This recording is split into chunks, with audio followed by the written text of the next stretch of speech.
Esto por defecto tiene asignado un número, que este número en procesamiento es relevante. Nos indica, por ejemplo, qué tanta relevancia va a tener ese hilo en el proceso, ¿sí? Yo tengo, por ejemplo, un proceso, como te he dicho, con, no sé, 40 hilos, imagínate, y hay 20 hilos que lo tengo con máxima prioridad, con orden 10. Entonces voy a asignarle para cada hilo, voy a dividir según la cantidad que tenga de almacenamiento para ese proceso, en esos hilos con máxima prioridad, y por ahí con los otros 20 hilos que lo tengo en prioridad normal o prioridad mínima, le voy a asignar menos cantidad de recursos, ¿sí? Recursos me refiero como por ejemplo almacenamiento en disco, con almacenamiento en memoria, por ejemplo con procesamiento, ¿sí? Por ejemplo con renderizado si estás trabajando con imágenes o otras cosas más, etcétera, etcétera. Bueno, a eso me refiero con prioridad. Esto también es un poco más complejo de lo que te expliqué recién, después revelo vos, y tenemos más cantidad de métodos, o sea que tenemos mucha cantidad de métodos. Por ejemplo, acá tenemos el método sleep, con el long millis le pasamos en milisegundos cuánto tiempo queremos que el hilo duerma. Eso quiere decir que paramos el hilo por una determinada cantidad n de tiempo y después se reactiva. Si queremos, por ejemplo, que no sé, se duerma 10 segundos, le pasamos 10.000 milisegundos, porque es ese factor de conversión entre segundos y milisegundos, y lo dejamos durmiendo 10 segundos. ¿Y para qué nos sirve eso? Bueno, por ejemplo, podemos dormir un hilo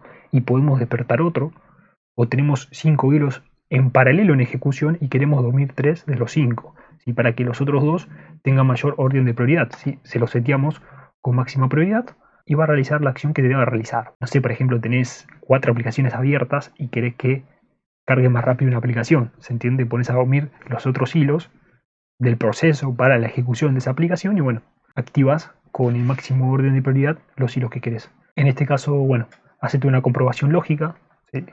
Bueno, esto recién estamos empezando. Si seguís bajando, fíjate que tenemos mucha cantidad de funciones de esta clase, sí, muy interesante. Deberías verlo vos, te va a llegar prácticamente toda una tarde o toda una semana, depende la profundidad de análisis, pero sin irnos mucho del tema vamos a comenzar con justamente la clase, ¿sí? Así podemos testear en el próximo video esta clase. Entonces sabemos perfectamente que la clase tenemos que pasarle ciertos atributos, ciertos getters, setters, toString, constructores, etcétera, etcétera, para poder hacer uso de esa clase, ¿sí? Al menos que tenga una definición y tenga un propósito diferente al de clase, digamos, ¿no? Al de clase común y convencional, clase POJ, sino lógica de negocios. Generalmente si después pasas a Java Enterprise Edition, tenés un bin que tiene una lógica de negocios completamente diferente, o se utiliza un tipo de patrón de diseño completamente diferente.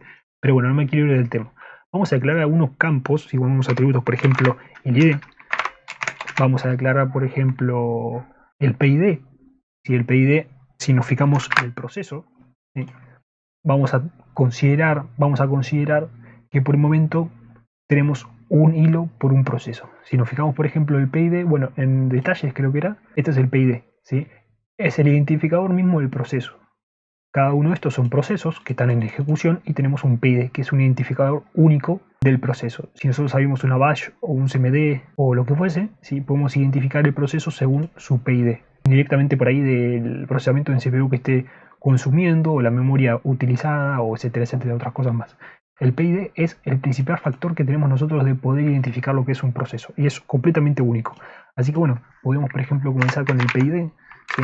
String PID, manteniendo esa convención, podría ser así. Por ejemplo, podríamos trabajar con el estado de ese proceso. Está activo, no está activo, podríamos darle un valor. Entonces para eso boolean estado, sabemos perfectamente que estamos trabajando con hilos barra procesos, así que bueno, no, por el momento no quiero distinguir mucho sobre ese tema.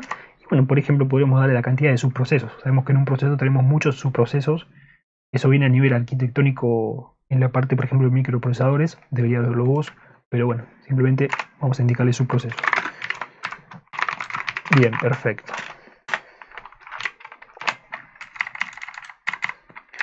Subprocesos,